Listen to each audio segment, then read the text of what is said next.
Hello friends, welcome to Pandi நாட்டு சமையல். இன்னைக்கு நம்ம பார்க்க போற ரெசிபி என்னன்னு பார்த்தீங்கன்னா, ஒரு சூப்பரான வெஜிடபிள் பிரியாணி எப்படி பண்ண போறோங்கிறதான் பார்க்க போறோம். பாருங்க எவ்வளோ சூப்பரா இருக்குதுன்ட்டு. இந்த வெஜ் பிரியாணி தான் நம்ம இன்னைக்கு எப்படி பண்ணலாங்கிறத பார்க்கலாம். இந்த வீடியோக்குள்ள போறதுக்கு முன்னாடி சப்ஸ்கிரைப் பண்ணாதவங்க சப்ஸ்கிரைப் பண்ணிருங்க. பக்கத்தில் இருக்க பெல் ஐக்கான் பட்டனையும் அமைக்கிருங்க. அப்பதான் நான் போடுற வீடியோஸ் எல்லாம் உங்களுக்கு நோட்டிபிகேஷன்ல வரும். இப்போ வரைக்கும் இந்த சேனலுக்கு சப்போர்ட் பண்ணிட்டு இருக்கிற எல்லாருக்குமே ரொம்ப நன்றிங்க. மேலும் மேலும் சப்போர்ட் பண்ணிட்டே இருங்க. உங்க ஃப்ரெண்ட்ஸ் அண்ட் ரிலேஷனுக்கும் ஷேர் பண்ணி சப்போர்ட் பண்ண சொல்லுங்க.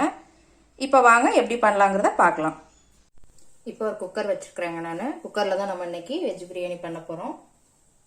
இப்போ ஒரு 4 ஸ்பூன் பக்கம் எண்ணெய் விட்டுக்கோங்க. 1 ஸ்பூன் நெய்.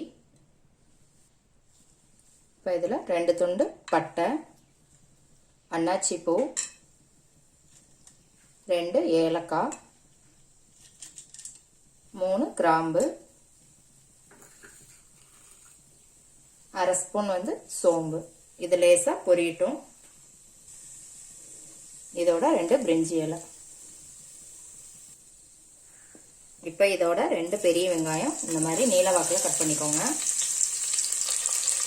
இப்போ இதோட 3 பச்சை மிளகாய் கீரி போட்டுக்கோங்க. இதை நல்லா வதக்கிக்கலாம்.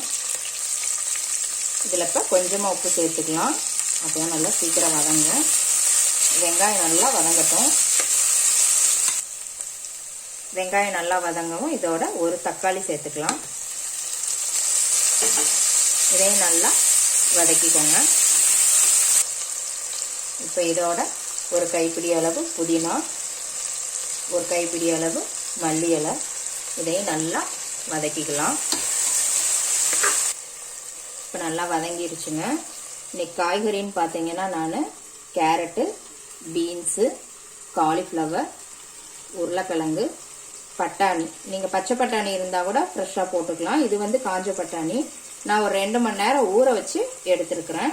இப்போ இது எல்லாத்தையுமே நம்ம இதில் சேர்த்துடலாம்.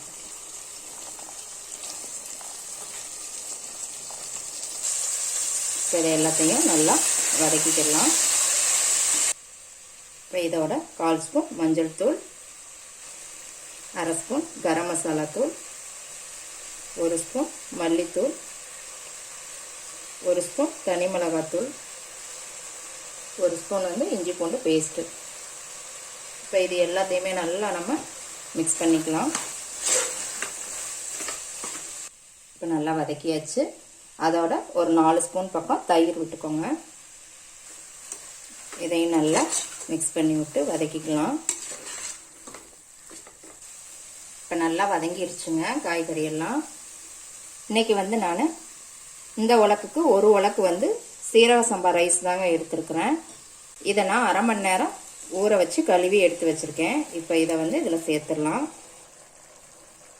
ஒரு உலக்கு அரிசிக்கு 1/2 உலக்கு தண்ணி ஊற்றிக்கோங்க. நம்ம சாப்பாடு அரிசி அப்படின்னா 2 உலக்கு ஊற்றுவோங்க.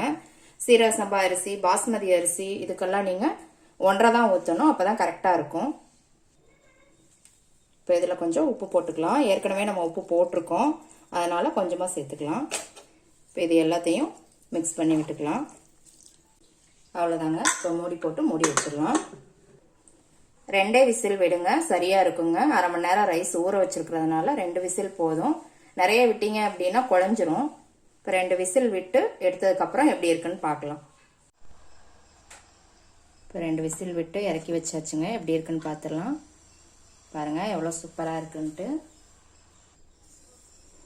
இது லேசாக அப்படியே கிளறி விட்டுக்கோங்க. சூப்பராக வந்திருக்குதுங்க. இப்போ நம்ம இதை பிளேட்டில் மாற்றிடலாம். பாருங்கள் சூப்பராக ரெடி ஆயிடுச்சு. இந்த வெஜ் பிரியாணியோட பச்சடி வச்சு சாப்பிடுங்க. தயிர் பச்சடி வச்சு அவ்வளோ டேஸ்ட்டாக இருக்கும். எப்படி இருக்குன்னு செஞ்சு பார்த்துட்டு கமெண்ட்ல போடுங்க. லைக் பண்ணுங்க, ஷேர் பண்ணுங்க, சப்ஸ்கிரைப் பண்ணுங்க. கூடவே பெல் ஐக்கான் பட்டனை அமுக்குங்க. மறுபடியும் வேற ஒரு ரெசிபியோட சந்திக்கலாம் ஃப்ரெண்ட்ஸ். அன்போடு சமைத்து ஆனந்தமாய் உண்டு இன்பமாய் வாழுங்கள். வாழ்க வளமுடன்.